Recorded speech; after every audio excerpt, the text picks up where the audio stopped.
রাজি আছেন তো ইনশাআল্লাহ? রাজি আছেন ইনশাআল্লাহ? আল্লাহ তৌফিক দান করেন। সকলেই বলি আমিন। এক নম্বরে আমরা কি করব? তাওবা করব। সূরা ইনশিরাহ থেকে এক নম্বর শিক্ষা। দুই নম্বর শিক্ষা হলো দুনিয়াতে চলার পথে আমার ঘরের মধ্যে এমন বিবি আনবো যেই বিবিটা নামাজি হবে, রোজাদার হবে, আমলওয়ালা হবে, যেই বিবি অন্যায়ের পথে যাবে না, এমন বিবি ঘরে আনবো। পারবো তো ইনশাআল্লাহ? পারবো তো ইনশাআল্লাহ?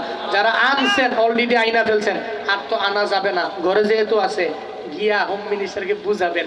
হুজুর বলছে হযরতে জাবের রাদিয়াল্লাহু আনহুর বউয়ের মতো হইও, একটু আমল কইরো, একটু 5 ওয়াক্ত নামাজ পড়ো।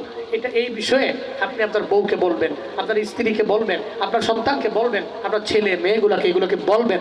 আপনি আপনারটা বলবেন, এরপরে এরা যদি আমল না করে এদেরটা এরা ধরা খাবে, ঠিক কিনা? কিন্তু আপনি বলবেন, আপনি বলবেন। পারবেন তো ইনশাআল্লাহ? সূরা ইনশিরাহ থেকে 3 নাম্বার শিক্ষা হলো জীবনে চলার পথে একটু কোনো কাজ থেকে ফারেগ হলাম, রবের ইবাদতে নিজেকে মগ্ন করব। এক কথায় রবের দিকেই মনোনিবেশ করব, রবের দিকেই ছুটব। আল্লাহ আমাদের সবাইকে সূরা ইনশিরাহ থেকে এই শিক্ষাগুলো নিয়ে বাড়িতে যে বাস্তব জীবনে আমল করা তৌফিক দান করেন। সকলেই মন থেকে পড়ে না আমিন? একটু জোরে করে পড়ে না আমিন? আর একটু আওয়াজ করে পড়ে না আমিন? এই যুবকদের জন্য দোয়া করবেন, যুবকদের জন্য দোয়া করবেন।